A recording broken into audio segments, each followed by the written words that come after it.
On dit souvent que ce concept de chaîne de survie est un concept universel.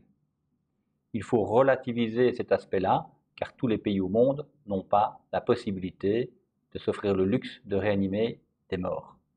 Néanmoins, pour les pays industrialisés, c'est la même philosophie qui peut s'appliquer, qu'on soit sur le continent nord-américain ou européen. On retrouve dans ce concept de chaîne 4 maillons essentiels.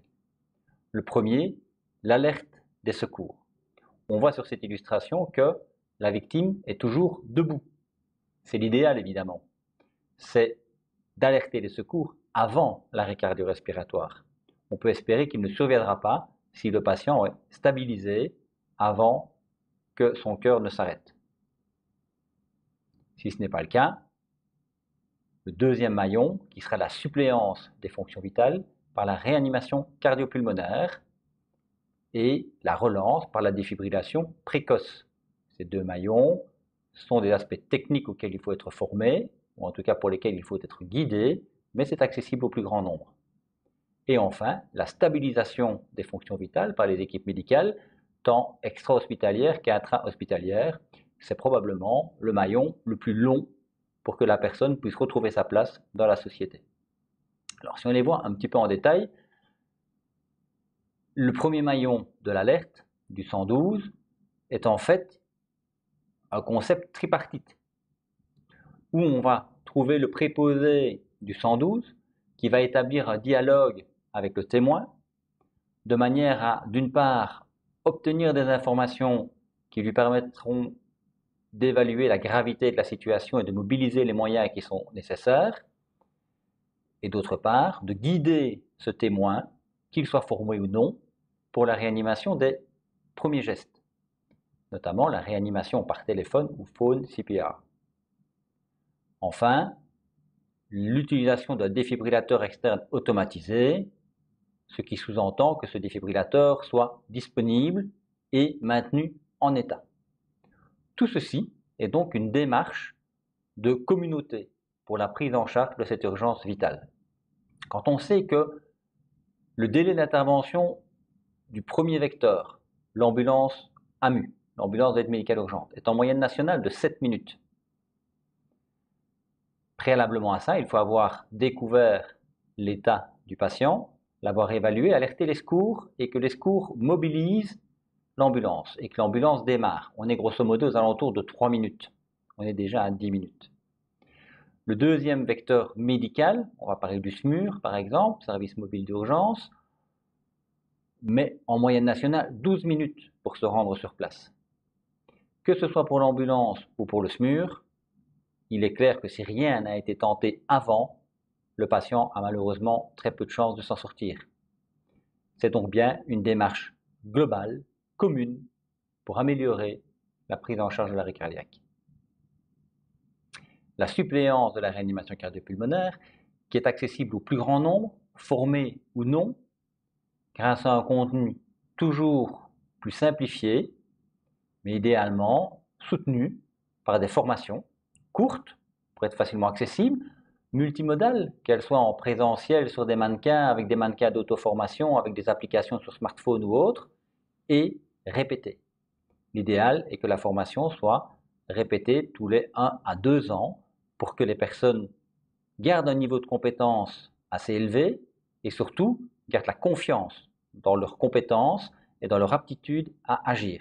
Il est assez fréquent que des personnes qui ont suivi une formation il y a un certain temps n'osent pas agir face à un arrêt cardio-respiratoire de peur de mal faire, ce qui est évidemment dommage. Donc le maintien du sentiment de capacité à agir est important. Donc la séquence de prise en charge est simplifiée. Elle vise à réduire au maximum ce qu'on appelle le no-flow time, c'est-à-dire le temps pendant lequel il n'y a pas de circulation, le temps pendant lequel on ne masse pas. Et donc, on va utiliser de l'aide pour, d'une part, alerter le 112, d'autre part, aller chercher un défibrillateur. L'objectif chez l'adulte est de ne pas le quitter pour masser, ventiler, sans discontinuer.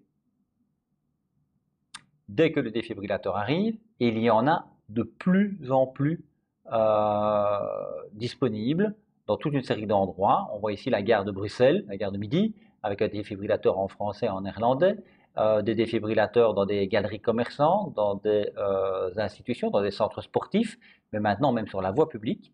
Je ne prendrai que comme exemple la place Saint-Lambert à Liège. Avant, le défibrillateur était dans la galerie Saint-Lambert. Maintenant, il est à façade. Il est dans un boîtier à rue, directement accessible. Et cela va continuer à croître de manière à ce que le délai pour aller chercher le défibrillateur et de le mettre en place soit le plus court possible.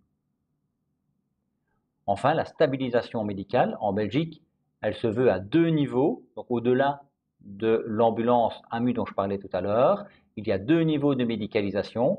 Le PIT, Paramedical Intervention Team, qui est une équipe infirmier ambulancier qui est spécifiquement formée et validée pour réaliser des protocoles médicaux en attendant l'arrivée de l'équipe médicale, et le SMUR, Service mobile d'urgence et de réanimation, qui est une équipe médico-infirmière où ils sont tous les deux spécialisés en médecine d'urgence.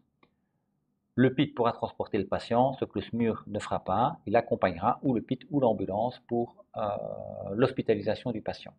Car c'est en intra-hospitalier que la stabilisation va se poursuivre, d'abord au service des urgences spécialisées, puis en unité de soins intensifs, et on l'espère en hospitalisation et puis en revalidation. Le parcours peut parfois être long pour que le patient retrouve sa place dans la société, là où il l'a laissé avant l'épisode.